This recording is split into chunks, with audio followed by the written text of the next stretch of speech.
And welcome back to another daily devotion. I am Pastor Roy here at Woodlawn Christian Church in Lake City, Iowa, and this devotion is for Monday, June 10th of 2024.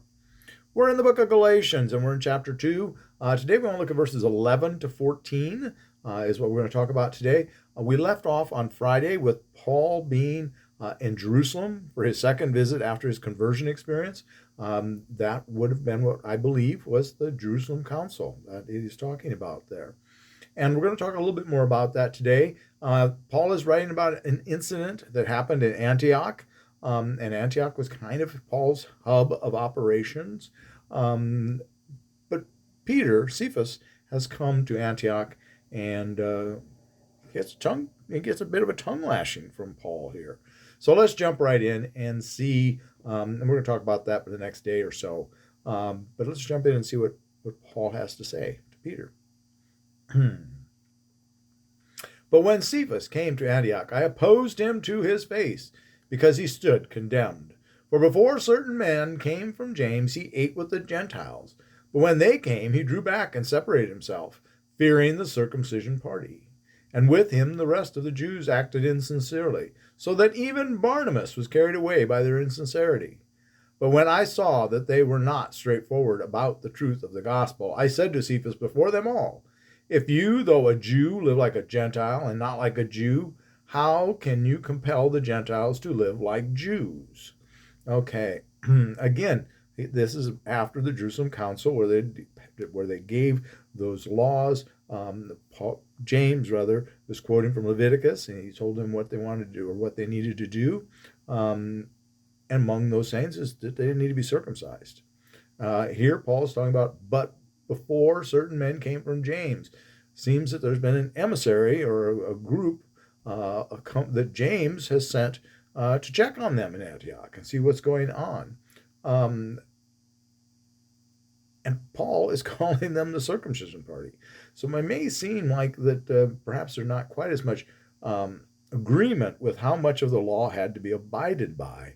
Because the issue at hand here has to do with eating. It has to do, he's calling them the circumcision party, but he's not so much talking about circumcision here as about table manners, if you will. Gentiles and Jews were not supposed to sit at table together under Jewish law. That was unclean to be eating with Gentiles. And here, before these men came from James, even Peter was sitting down and having meals with the Gentiles. But when these other guys came kind of checking up on him and see what's going on here now, is everything being done right? Peter's kind of, ooh, and he's pulled back. And so have the rest of the Jewish people that are there. And even Barnabas, who definitely was on Paul's side in Jerusalem. And Peter was also, so Barnabas was the first one to pull back, apparently. And then even Barnabas says the rest of them pull back. Even Paul's good buddy Barnabas is not backing him up. And Paul's not having any of it. He gets in their face, but most directly he gets into Peter's face about that and says to him, if you, though a Jew, live like a Gentile, not like a Jew, how can you compel the Gentiles to live like Jews? Why are you putting those laws on them? He's wanting when you're out and about, when you were here, when nobody else was checking on you, you were eating with them. And the real irony of this is, who had the dream in Acts about the sheet coming down? Who went to Cornelius's house? Peter. And so it's a great irony here that we have this going on with Peter being the one that's pulling back because of the dietary laws. Excuse me. Pardon me. A bit of a catch in my throat there all of a sudden. I will survive, though. I'm pretty sure. At any rate, of all people to be pulling back is Peter, for crying out loud. What is with you? And again, Paul's not going to have any of it. He gets right in their face and corrects them. Now, for life application here, because I do like to try to sometimes come up with life applications, we don't want to just strictly talk about the history here and what it meant to them. What's it mean to us? There are times when we need to correct one another. There's times when all of us need to be corrected.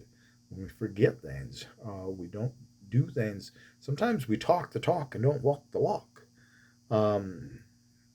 Big surprise, eh?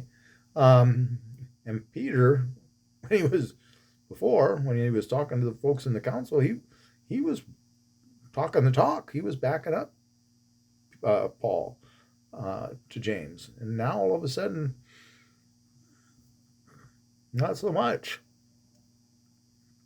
He's kind of let it slide. He slid back. He's a backslider, if you will. And backsliding a long way from that dream about the sheep and the pure and impure animals, and going into Cornelius's house. All of that, he's backslid a long ways. But Paul has confronted him, and we all can do that. We can all say, as I said, we can all present what we should be doing, and then people will catch us up, not doing what we're saying that we're supposed to be doing. We're saying what they should be doing. We're not doing it either. And that's why Paul is saying to him, hey, if you, though a Jew, live like a Gentile, not like a Jew, how can you compel the Gentiles to live like Jews? How are you going to, if you're not doing it, why are you going to make them do it? And I think that's the message that we all need to listen to at times. We all need to think about that ourselves. Maybe the best thing to do is to call ourselves out on the carpet our own selves rather than waiting for someone else to do it. So think about your life. Think about what you do, your day-to-day life. Where do you need to call yourself out? That's not good. It's not pain, or that's not comfortable. We don't like to do that, do we? Growth doesn't happen without some discomfort. You're going to work out in the gym. You're going to have to go through some discomfort, out pain, in order to see progress. It's the same way in your spiritual life. Same way in all aspects of life. So that's what I've got for you today. I apologize for my throat. I just seem to not be able to ever shake that. I don't know what's going on. Have a blessed day, and please, please, please be a blessing to someone today. We'll see you all tomorrow. God loves you. Bye-bye.